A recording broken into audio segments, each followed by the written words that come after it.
अरे सब चीज थोड़ा थोड़ा पीछे। तो मैंने आपको ब्लैक बॉडी कराया था लास्ट क्लास में, तो मैंने बताया था ब्लैक बॉडी वो बॉडी होती है जिसके ऊपर अगर आप किसी प्रकार की रेडिएशन को डालते हो तो वो सारी रेडिएशन क्या करती है, एब्जॉर्ब कर लेती है। उसकी एब्जॉर्प्टिव पावर क्या होती है, वन होती है, ठीक है। और एमिसिविटी क्या होती है, मैक्सिमम होती है। जो ज्यादा एब्जॉर्ब करेगा वो ज्यादा एमिट करेगा, ठीक है। तो फिर मैंने ब्लैक बॉडी का डायग्राम बनाया था, ये आपकी ब्लैक बॉडी है, ठीक है। इसका डायग्राम बड़ा सिंपल सा, सिंपल कंसेप्ट है एकदम। ये इंसिडेंट रेडिएशन है जो कि बाहर से आ रही है, वो इसके अंदर आई, ठीक है। तो यहाँ पर हमने क्या किया, एक वेज क्रिएट कर दिया, वेज के यहाँ पर लाइट आके स्ट्राइक कर रही है। अगर डायरेक्टली यहाँ पे स्ट्राइक करती तो लाइट का कुछ पार्ट क्या होता, बाहर चले जाता रिफ्लेक्ट होकर के। लेकिन जब यहाँ पे करेगी तो क्या होगा, इस तरीके से वो बाहर अंदर की तरफ घूमती रहेगी। और इसके अंदर एक बहुत डार्क कलर से हम क्या करते हैं, कोटिंग कर देते हैं, इसे क्या कहते हैं, लैम्प ब्लैक कोटिंग, ठीक है। तो काफी डार्क होता है, ये मैक्सिमम रेडिएशन को क्या करता है, एब्जॉर्ब कर लेता है। ये क्या है, ब्लैक बॉडी का डायग्राम, परफेक्टली ब्लैक बॉडी, ठीक है। एमिसिविटी क्या होती है, एब्जॉर्प्टिव पावर के बराबर होती है, यानी जितना एब्जॉर्ब करेगा उतना ही क्या करेगा, एमिट भी करेगा। समझ गए, ये चीज ध्यान में रखना। चलो भैया आगे बढ़ते हैं और बात करते हैं किरचॉफ रूल। देखिए वैसे Kirchhoff rule out of syllabus है, लेकिन मैंने आपको बता दिया कि कहता क्या ये, ठीक है। सिंपल सी मीनिंग है इसकी कि गुड एब्जॉर्बर, जो ज्यादा एब्जॉर्ब करता है, जैसे आपकी ब्लैक बॉडी हो गई, वो ज्यादा एब्जॉर्ब करती है, तो वो एमिट भी क्या करेगी, ज्यादा ही करेगी, है ना। ब्लैक बॉडी जितना अच्छा एब्जॉर्ब करेगी उतने क्या करेगी, एमिट करेगी, ठीक है भैया। तो वही लिखा हुआ है, good absorber is good emitter, a good emitter is a bad. कैसे, क्योंकि मैंने आपको बताया ब्लैक बॉडी सारी रेडिएशन को एब्जॉर्ब करती है, उसके ना तो ट्रांसमिट करती है ना ही रिफ्लेक्ट करती है। यानी रिफ्लेक्टेंस और ट्रांसमिटेंस दोनों क्या होता है ब्लैक बॉडी के लिए, जीरो होता है। क्या होता है, और एब्जॉर्प्टेंस क्या होता है, मैक्सिमम होता है। एब्जॉर्प्टिव पावर क्या होती है, मैक्सिमम होती है। एमिसिविटी क्या होती है, मैक्सिमम होती है, ठीक है भैया। तो जो गुड एब्जॉर्बर होता है वो गुड एमिटर होता है, साथ साथ में गुड एमिटर जो होता है वो बैड रिफ्लेक्टर या बैड ट्रांसमीटर दोनों ही होता है। समझ गए, ये चीज ध्यान रखना, खैर आउट ऑफ सिलेबस है इसलिए आगे बढ़ते हैं, ठीक है। अब देखिए यहाँ पर थोड़ा सा दिमाग लगाना है आपको, और ये सिलेबस के अंदर है और बहुत ज्यादा बार आता है ये टॉपिक, ठीक है। नाम है स्टीफन बोल्ट्जमैन लॉ, ठीक है। क्या कहता है भाई, देखिए पर यूनिट टाइम मतलब जानते हो ना क्या होता है, 1 सेकेंड। पर यूनिट एरिया मतलब 1 मीटर स्क्वायर, क्या है। तो अगर मैं बोलूंगा एनर्जी पर यूनिट टाइम पर मीटर स्क्वायर, तो इसका मतलब क्या हुआ, 1 सेकेंड 1 मीटर स्क्वायर से बात कर रहा हूं मैं। ये एनर्जी जो भी निकल रही है या जो भी कहीं पर भी एनर्जी दे रहा हूं, वो 1 सेकेंड के लिए 1 मीटर स्क्वायर पर के लिए कर रहा हूं, ठीक है। चलो आगे बढ़ते हैं। तो क्या कह रहा है ये देखिए, लॉ क्या कहता है, दिस लॉ स्टेट्स दैट, क्या कहता है, ये लॉ बताता है the total heat energy emitted by body, मैं ब्लैक बॉडी नहीं बोल रहा, क्या बोल रहा हूं, बॉडी, पर सेकंड मतलब 1 सेकेंड, पर यूनिट एरिया मतलब 1 metre square is directly proportional to fourth power of its absolute temperature of its surface. समझ गया, कह रहा है एक बॉडी है, एब्सोल्यूट टेम्परेचर का मतलब होता है टेम्परेचर इन केल्विन, किस में होना चाहिए, मतलब सेंटीग्रेड में होगा तो आप उसको क्या करोगे, केल्विन में कन्वर्ट करोगे। अगर आप केल्विन में नहीं कन्वर्ट करते तो आपका आंसर सही नहीं आएगा। तो क्या कह रहे हैं भैया, एक बॉडी है जिसका एब्सोल्यूट टेम्परेचर कितना है, T है, क्या है।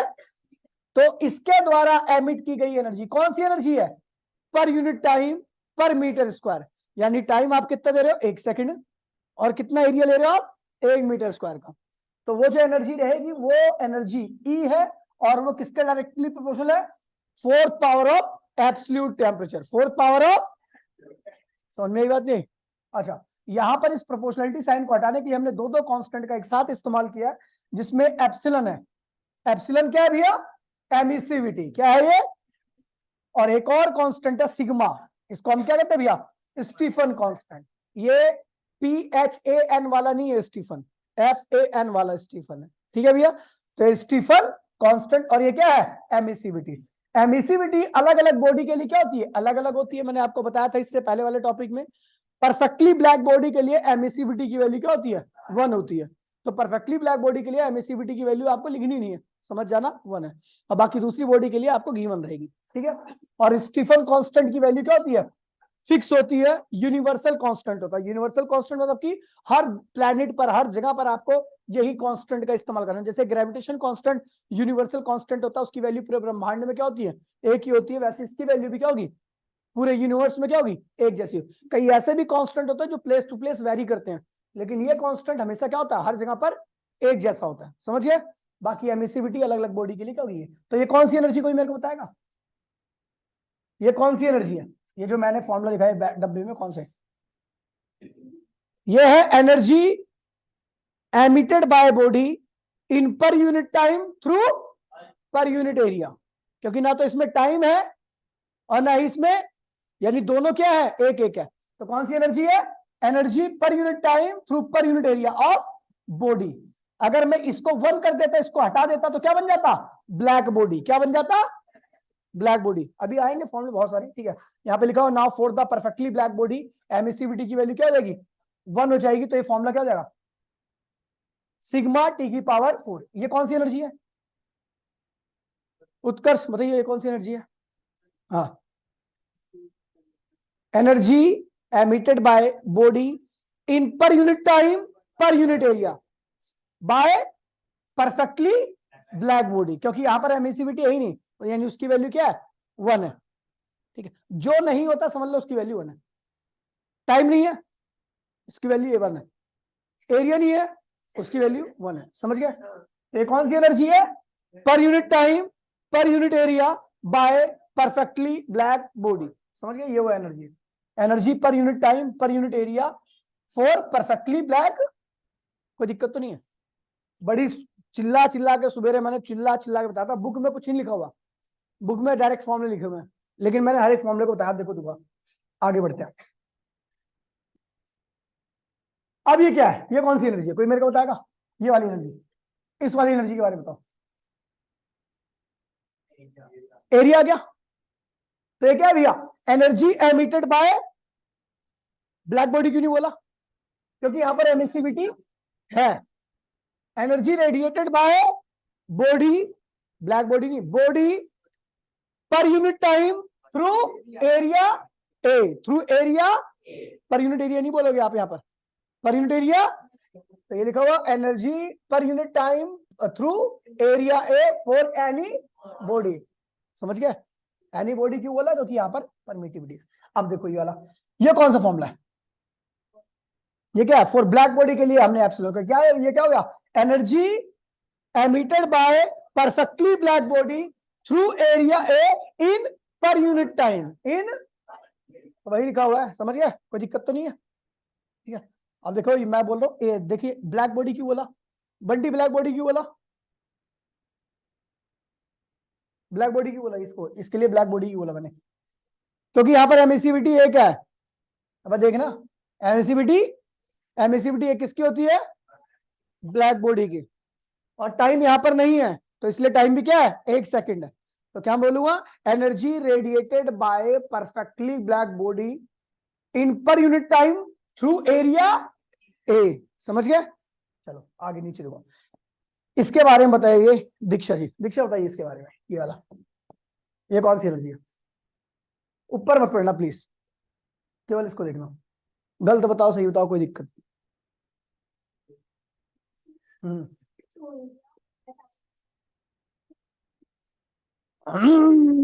ऐसे बोलो ना थोड़ा, जैसे मेरी आवाज है बुलंद एकदम, कॉन्फिडेंस लाओ। Energy radiated by by a body, perfectly black body क्यों नहीं बोला आपने, एमिसिविटी है, क्योंकि इसमें एमिसिविटी, क्या बोला भैया, energy radiated by body in time T through area A by any body या कोई भी बॉडी। परफेक्टली ब्लैक बॉडी मत बोलना, क्योंकि यहाँ पर एमिसिविटी की वैल्यू 1 नहीं है, यहाँ पर 1 होती तो होता ही नहीं वो, समझ गए भाई। चलो ये हो गया, ठीक है।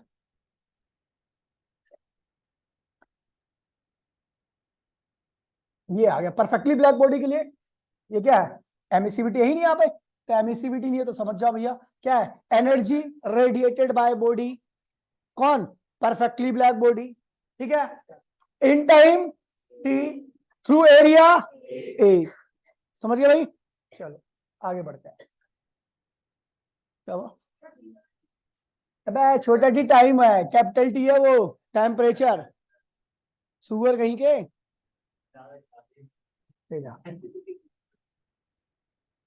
पिज्जा इसलिए नहीं खिलाता हूं तेरे को। ठीक है भैया, अब देखिए भैया, अब आ रहा है भैया, air sigma is the universal constant. Universal constant का मीनिंग होता है कि हर जगह पर सिग्मा की वैल्यू क्या होगी? सेम रहेगी, चाहे आप ये एक्सपेरिमेंट या ये क्वेश्चंस कहीं पर भी परफॉर्म करो, ठीक है, किसी भी प्लांट के लिए। सिग्मा की एसआई यूनिट क्या होती है? ये रही, क्या है भैया? जूल पर सेकंड पर मीटर स्क्वायर, ठीक है, ठीक है, -4। समझ गए? अच्छा, सीजीएस यूनिट भी आप ध्यान रखना इसको, खैर मैं तो ध्यान नहीं रखता, आप ध्यान रखना, ठीक है, मुझे हर साल पढ़ाना होता है। चलो भैया देखिए, अच्छा मैंने बोला कि भैया इफ अ बॉडी एनक्लोज्ड, क्या है एनक्लोज? मतलब सोचते हैं एनक्लोज मतलब बंद है, enclose in another body of emissivity epsilon 1, इसे एप्सिलॉन 1 कहते हैं, एप्सिलॉन कहते हैं, इसको कहते हैं एप्सिलॉन। एप्सिलॉन क्या कहते हैं इसको? एप्सिलॉन होता है, ठीक है भैया। तो एप्सिलॉन 1 पहली बॉडी की एमिसिविटी क्या है? एप्सिलॉन 1 है, दूसरी की क्या है? रिस्पेक्टिव, समझे? मतलब एक बॉडी दूसरी बॉडी के अंदर बंद है, पहली बॉडी की एमिसिविटी क्या है? एप्सिलॉन 1 है, दूसरी बॉडी की एमिसिविटी क्या है? एप्सिलॉन 2 है। समझ गया भैया? इन दोनों की एमिसिविटी अलग अलग है, सेम भी हो सकती है, कोई दिक्कत नहीं है, सेम के लिए मैंने करा रखा है, ठीक है। चलो देखिए, दिमाग को अगर थोड़ा सा एकत्र रखोगे ना तो ही समझ में आ गई, वरना ये आपको लगेगा पता नहीं क्या हो रहा है, अगर आपका दिमाग थोड़ा ही भटका तो। लग भी रहा होगा किसी बच्चे को, मुझे लगता है, ठीक है। चलो आगे बढ़ते हैं। देखिए एक बॉडी है जिसका टेम्परेचर क्या है? T1 है, क्या है ये? और इसकी एमिसिविटी क्या है? एप्सिलॉन 1 है। दूसरी बॉडी का टेम्परेचर क्या है? T0 है, और इसकी एमिसिविटी क्या है? एप्सिलॉन 2। मैंने बोला कि T जो है वो T0 से क्या है? ज्यादा है, यानी इसका टेम्परेचर ज्यादा और इस बाहर वाली का, तो दोनों एक दूसरे को हीट देंगी, ये इसको देगी, ये इसको देगी, देगी ना। तो भैया आप देखिए, अपने को पता है energy radiated by first body in per unit time per unit area. मैं बोल रहा हूं पर unit time per unit area, यानी टाइम भी मैंने क्या किया? यूनिट कर दिया, एरिया भी क्या कर दिया? यूनिट कर दिया। तो क्या होगा आपका भैया? अच्छा हाँ, इन्हें पूरा लिख दिया। तो एप्सिलॉन 1 पहली बॉडी की एमिसिविटी, स्टीफन कांस्टेंट, और उसका टेम्परेचर क्या है? टी, तो टी की पावर 4 कर दिया। यहाँ पर टाइम और एरिया मेंशन नहीं किया, यानी टाइम भी मैंने क्या ले रखा है? 1, और एरिया भी क्या ले रखा है? 1 ले रखा है। तो ये अंदर वाली बॉडी बाहर वाली बॉडी को इतनी एनर्जी दे रही है पर unit time per unit area से, इतनी एनर्जी दे रही है पर unit time per unit area से। अच्छा देखिए, energy radiated by second body in per unit time per unit area, क्या होगा?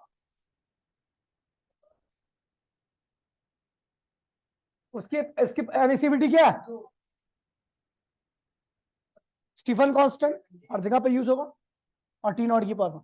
अब ये बाहर वाली बॉडी इतनी एनर्जी दे रही है, अंदर वाली बॉडी बाहर वाली को, अंदर वाली बॉडी बाहर वाली को इतनी एनर्जी दे रही है, बाहर वाली अंदर वाली को इतनी एनर्जी दे रही है। कौन सी एनर्जी? दोबारा बोल रहा हूं मैं, पर unit time per unit area. समझ गया? इसकी एमिसिविटी एप्सिलॉन 1 थी तो हमने एप्सिलॉन 1 लिखी है, टेम्परेचर T था तो T की पावर 4 लिखा। इसकी एमिसिविटी, ठीक है, और टेम्परेचर क्या था? T0 था। अब दोनों एक दूसरे को दे दिया तो नेट एक्सचेंज, अब देखिए भैया मैं 4 10 दे रहा हूं, वो मेरे को 4 दे रहा है, तो नेट एक्सचेंज ऑफ हीट क्या होगा? 6 होगा ना। कैसे पता लगा? 4 माइनस और 10 माइनस, है ना, जो भी है मैंने किया, जो जितना भी देनी है एक्सचेंज दोनों का माइनस कर दिया, तो मैंने लिखा total exchange of heat. Total exchange of heat निकालेंगे कैसे? कैसे निकालेंगे? तो E1 माइनस पहली बॉडी ने कितना दिया माइनस दूसरी वाली बॉडी, पहली बॉडी ने कितना दिया पर unit time per unit area से? E एप्सिलॉन 1 सिग्मा T की पावर 4, दूसरी बॉडी ने कितना दिया? कॉमन क्या क्या आ रहा है? ये आ गया। तो ये नेट एक्सचेंज ऑफ हीट। मैंने कह दिया इफ दोनों बराबर हो, ये क्या है? दोनों बराबर, दोनों की वैल्यू को मैंने क्या ले लिया, एप्सिलॉन। क्या ले लिया, यानी दोनों बॉडी एक ही तरह की है, ठीक है। तो क्या होगा, ये हो जाएगा। ये कौन सी एनर्जी है, net exchange of energy in per unit time through पर यूनिट एरिया।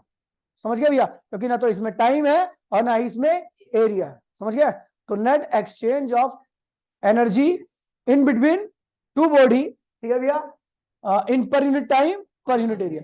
अच्छा, ब्लैक बॉडी क्यों नहीं बोल रहा, क्योंकि यहां पर एमिसिविटी आपकी दे रखी है, समझ गया। चलो अब आते भैया,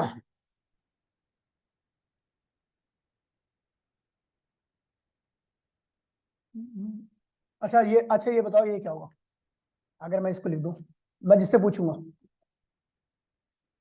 सिग्मा एप्सिलॉन ए T4 माइनस T04, ये क्या होगा आप बताओ, ये कौन सी एनर्जी है,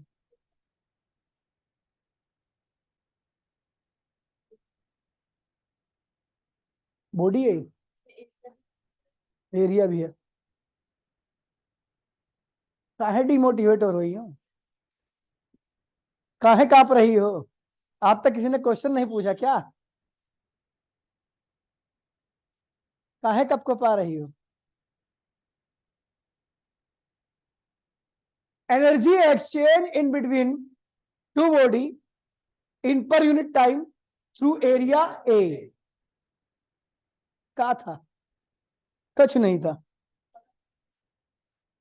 बोल नहीं पा रहे थे, बोलो थोड़ा प्रैक्टिस करें। अब ये क्या है भैया, exchange of energy in between two bodies, ठीक है भैया, in time T, area through area ए, ठीक है।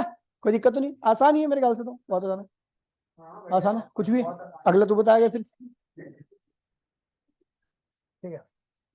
ये क्या है,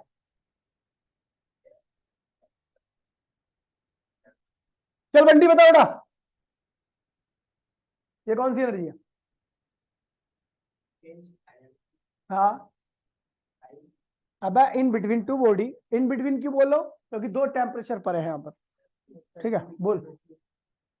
इन between two bodies, in time T तो ही नहीं यहाँ पर, टाइम तो ही नहीं यहाँ पर unit time, per unit time, area भी नहीं है, तो पर यूनिट एरिया, एरिया है इसमें, अच्छा है एरिया, थ्रू एरिया है, समझ गया। अच्छा ये बता तू क्या होगा, तू बता दे कौशल, भाई इतना महंगा कप है ये, बिक जाएगा तू इसमें। Energy exchange of energy in between two body in per unit time through पर यूनिट एरिया, ठीक है, थ्रू पर यूनिट एरिया, एक ही बात है, ठीक है, समझ गया। और perfect, by perfectly black body, by perfect, दोनों होंगी तभी तो एप्सिलॉन, ठीक है। हाँ बिल्कुल भाई, ठीक है भैया, हो गया, समझ गया। इन चीजों की प्रैक्टिस करो, ठीक है, ये आसान चीजें हैं, इसको दोबारा देखो जाके, ठीक है, अच्छा लगेगा आपको। अब जो क्वेश्चन करा रहा हूँ एग्जाम में ऐसे ही आता है जैसे लिखा रखा है। अच्छा अभी अभी, हाँ क्वेश्चन आ गया, बड़ा प्यारा क्वेश्चन है, ठीक है।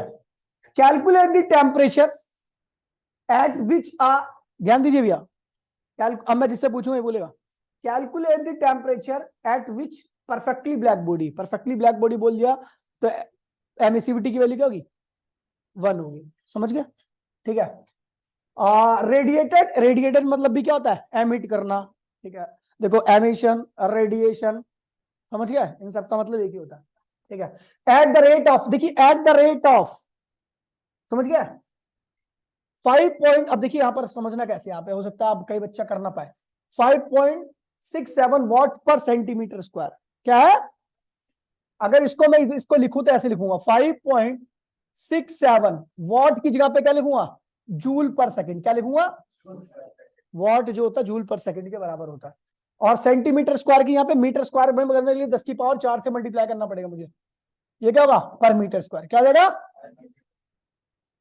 उसको लिखूंगा जो एनर्जी पर सेकंड, ये एनर्जी है 5.67 गुणे में 10 की पावर 4 जूल पर सेकंड पर मीटर स्क्वायर। कौन सा फॉर्मूला, ये ई की ये तो ई की वैल्यू दे रखी है, लेकिन यहाँ पे ई के लिए फॉर्मूला कौन सा लिखूं मैं तो बहुत सारे फॉर्मूले बता दिए।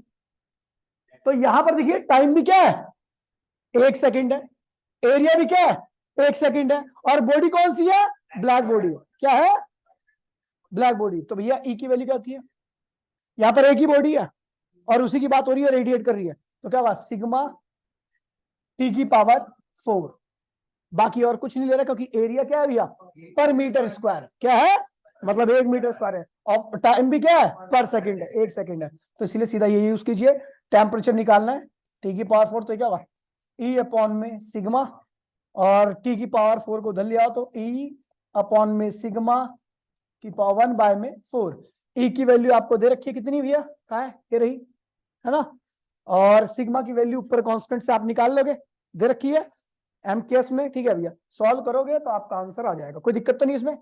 देखो यूनिट से पहचानना है कि भैया यहाँ पर एरिया दे रखा है नहीं दे रखा, समझ गया, देखो समझ गया ना भाई। तो ये हो गया आपका, देखिए ये आ गया आपका टी, तो ऊपर नीचे काटा फाटा, उसके बाद इसकी पावर 4, कोई दिक्कत तो नहीं है। अगला क्वेश्चन क्या कह रहा है, a thin brass rectangular sheet, कैसी है भैया, रेक्टेंगुलर शीट है, ब्रास की शीट है, ठीक है, ठीक है, रेक्टेंगुलर शीट्स ऑफ साइड देखिए 12 सेंटीमीटर और 15 सेंटीमीटर, तो एरिया निकल जाएगा उसका 12 सेंटीमीटर 15 सेंटीमीटर, एरिया निकाल लोगे सेंटीमीटर स्क्वायर में आएगा, मीटर स्क्वायर में करने के लिए 10 की पावर 4 से मल्टीप्लाई कर देना, समझ गया। हीटेड द फर्नेस कितने टेम्परेचर तक, 600, उसको इतने तक हीट किया जाता है। अब पता क्या क्वेश्चन कह रहा है, देखिए कह रहा है एंड टेकन आउट, उसके बाद बाहर निकाल लिया जाता है, उसको क्या कहते हैं, जैसे 600 हुआ उसको बाहर निकाल लिया, ठीक है, जैसे 600 को बाहर निकाल लिया उसके बाद उसको इलेक्ट्रिक पावर सप्लाई की गई ताकि उसका टेम्परेचर यही क्या रहे, बना रहे, क्योंकि आपको पता है कि उसको बाहर निकाल लेंगे धीरे धीरे क्या होगा, एनर्जी रेडिएट करके ठंडा हो जाएगा, लेकिन कह रहा है उसका 600 ही टेम्परेचर रहना देना है, इसलिए उसको क्या करना है, इलेक्ट्रिक सप्लाई कर दी हमने, ताकि उसका 600 केल्विन टेम्परेचर क्या रहे, डिग्री सेंटीग्रेड बना रहे, ठीक है भैया। तो कह रहा है बताओ कि उसको कितनी पर सेकंड में कितनी एनर्जी सप्लाई करनी पड़ेगी, कितनी देनी पड़ेगी पर सेकंड में कितनी एनर्जी सप्लाई करनी पड़ेगी, समझ गया। एरिया मुझे पता है, एरिया इस बार 1 मीटर स्क्वायर नहीं है, तो कौन सा फॉर्मूला यूज करूंगा, तो भैया याद है सिग्मा, और यहां पर अच्छा एमिसिविटी दे रखा है इसका, ब्लैक बॉडी नहीं है क्या, नहीं तो एमिसिविटी रखो यहाँ पर, एरिया भी लूंगा क्योंकि एरिया में 1 मीटर स्क्वायर है, टी की पावर क्या है भैया 4, ठीक है, और ये बोल रहा है कि पर सेकंड कितनी एनर्जी सप्लाई करनी पड़ेगी, तो इसलिए टाइम क्या लूंगा 1 सेकंड लूंगा, क्या लूंगा, तो सिग्मा दे रखा है कांस्टेंट पता है, एमिसिविटी ब्रास की हम निकाल लेंगे, टेबल में दे रखी है, मैंने टेबल बताई थी ना, जैसे मैंने कहा था टेबल टिक टिक लगाया था मैंने, कि इनकी एमिसिविटी देख लेना, अलग अलग मटेरियल की अलग अलग होती है, वैसे हो सकता है ब्लैक बॉडी रखा, ठीक है। चलो एरिया पता है भैया, कहाँ ये रहा एरिया, ये कहाँ निकाला भाई, ये रहा, ठीक है, एरिया निकाल दिया, और उसके बाद टेम्परेचर क्या भैया 600, केल्विन में कर लेना क्योंकि सेंटीग्रेड में रखा, केल्विन में करने में 273 से प्लस करना पड़ेगा, तो क्या आएगा 873, ये देखो इसकी एमिसिविटी कितनी है 0.25, क्वेश्चन रखिए, ठीक है, ये रखा है, बाकी कर लोगे, ये सब मत करना, केवल ये देखना, कोई दिक्कत तो नहीं है। इतनी एनर्जी पर सेकंड निकल रही है उससे, ये निकलने वाली एनर्जी निकाली है, तो जितनी निकल रही है उतनी सप्लाई कर दो, तो उसका टेम्परेचर कभी कम, ये तो रेडिएट कर, ये रेडिएटेड एनर्जी ना, ये मैं क्या पढ़ता हूं उसको, energy radiated by body in per unit time through area A, समझ गए। तो भैया पर यूनिट टाइम में जितनी एनर्जी रेडिएट करेगा टेम्परेचर गिरेगा, अगर मैं जितनी एनर्जी रेडिएट कर रहा हूं उतनी दे दूं टेम्परेचर कभी गिरेगा नहीं, समझ गए। तो इसलिए जितना लॉस कर रहा हूं उतना ही क्या कर दो, सप्लाई कर दो, समझ गया। तो ये आंसर है, कोई दिक्कत तो नहीं है। आगे बढ़ते हैं, अगला करते हैं।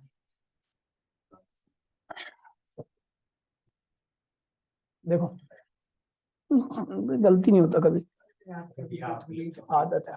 ये वाला क्वेश्चन जेई का था, ये वाला, हाँ 2 बॉडीज, ठीक है, 2 बॉडी है ए और बी, ठीक है, 2 बॉडी है, kept at evacuated vessel, evacuated vessel मतलब होता है कि वो सब जगह से क्या है बंद है, अंदर क्या है वैक्यूम है, क्या है वैक्यूम है, जहां पे रखा हुआ वहां का टेम्परेचर क्या है 300 केल्विन।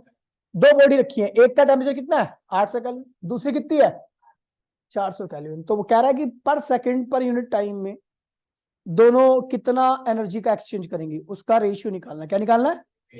तो भैया इसका पहले निकाल लो। तो क्या होगा? EA क्या होगा?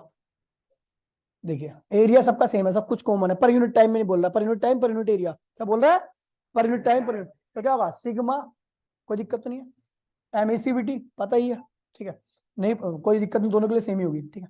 टेम्परेचर क्या है इसका? टी, वो दे रखा होगा 800 केल्विन रख देना यहाँ पे। क्या रखोगे? 800 केल्विन। इस वाली बॉडी का बताओ, ईबी, सिग्मा एप्सिलॉन और टी, ये ए है, ये क्या है? बी। दोनों का रेशियो का, अच्छा हाँ, तो बाहर के, ये तो गलत लिख दिया मैंने। ये दो बॉडी के बीच में, मतलब कह रहा है कि ये इसको कितनी हीट देगी पर सेकंड में? चुप हो जा, चुप हो जा, समझ गया मैंने कहा गलत है वो, ठीक है। इन दोनों के बीच में हीट का जो एक्सचेंज हो रहा है कितना होगा? मान लीजिए ई हो रहा है, कितना हो रहा है? वो कैसे निकलेगा? सिग्मा एप्सिलॉन, देखिए पर unit area per unit time बोल रखा है। क्या बोल रखा है? यानी एरिया भी लिखना आपको, टाइम भी लिखना, ठीक है। इसका टेम्परेचर क्या है? 800, 800 की पावर 4, और बाहर का टेम्परेचर कितना है? 300, 300 की पावर, ये होगी पहली इक्वेशन। कोई दिक्कत तो नहीं है? दूसरी बॉडी के लिए ये बाहर कितना टेम्परेचर हीट दे रही है, इनका बाहर बाहर और उसके बीच में कितना एक्सचेंज हो रहा है? तो क्या होगा? ईबी सिग्मा एप्सिलॉन, और ये क्या होगा? 400 की पावर 4 माइनस 300 की पावर 4। सेकेंड इक्वेशन दोनों को डिवाइड कर दीजिए, बैठ गया सब कुछ। तो ई ए अपॉन में ई बी क्या आ रहा है? कोई दिक्कत तो नहीं है? काटा पीटी करोगे आपका 32 आंसर आएगा, ऐसे कुछ 23, ठीक है, कर लोगे। ये पता क्या कह रहा है? एक बॉडी ए है, एक बॉडी बी है, वो इस टेम्परेचर में रखी है। बताओ ये कितने रेट से सप्लाई कर रही है, इन दोनों के बीच में कितना एक्सचेंज हो रहा है? तो एक्सचेंज ऑफ हीट के लिए मैंने आपको फॉर्मूला बता रखा है, क्या था? Sigma epsilon A T, T 4 minus T not, ये आपका फाइनल फॉर्मूला होता है। इसमें ये कुल एनर्जी है जो ए एरिया से टी टाइम में हो रही है, लेकिन इसने क्या बोला है? पर unit area per unit time, मतलब आपको ये दोनों तो लिखने ही नहीं है, समझ गया? ठीक है, ये दो बॉडी के बीच में हीट एक्सचेंज का फॉर्मूला है। अच्छा क्वेश्चन है, बढ़िया क्वेश्चन है। आगे बढ़ते हैं भैया, खत्म आज के लिए इतना ही, ठीक है। अब लास्ट, हाँ, इस चैप्टर का लास्ट टॉपिक बचा है, वेन डिस्प्लेसमेंट लॉ। क्या है? आज नहीं कराया, नहीं है सिलेबस में, ठीक है। अब सुनिए, वो लॉ भी बड़ा सिंपल सा है। कहता है यदि मैं किसी बॉडी का टेम्परेचर बढ़ाता हूं तो उसके द्वारा जो एनर्जी रेडिएट की जाती है वो वेवलेंथ के इनवर्सली आती है। क्या आती है? मतलब समझे? आपने एटम पढ़ रखा है? एटम में आपने एक फॉर्मूला पढ़ा होगा, वेवलेंथ और फ्रीक्वेंसी के बीच का रिलेशन। एनर्जी, रेडिएशन की जो एनर्जी होती है वो होती है आपकी E इक्वल्स टू में H nu, E equals to में एच न्यू, और एक रिलेशन होता है C इक्वल्स टू में लैम्डा न्यू। क्या होता है? तो अगर हम देखेंगे, मैंने बताया है, देखिए सुन लीजिए, ये कांस्टेंट है, ये क्या है? आपको बता दूं लाइट की स्पीड क्या होती है? कांस्टेंट होती है। तो लैम्डा न्यू भी क्या हो गया? कांस्टेंट। तो न्यू क्या हो गया? कांस्टेंट अपॉन में लैम्डा। तो न्यू इज इनवर्सिबल टू क्या होता है? लैम्डा। अब ध्यान दीजिए, अगर आप किसी का टेम्परेचर बढ़ाते हो, किसी बॉडी का, तो टेम्परेचर बढ़ाने से क्या होता है? एनर्जी बढ़ जाती है, और जब एनर्जी बढ़ जाएगी तो फ्रीक्वेंसी, मैं चार्टा मारूंगा डायरेक्टली प्रोफाइल है, energy is directly equal to क्या होता है? फ्रीक्वेंसी। क्या होता है? अगर आप किसी बॉडी का टेम्परेचर बढ़ाते हो, अगर आप किसी बॉडी का टेम्परेचर बढ़ाते हो तो टेम्परेचर बढ़ाने से एनर्जी बढ़ गई, एनर्जी बढ़ने से फ्रीक्वेंसी,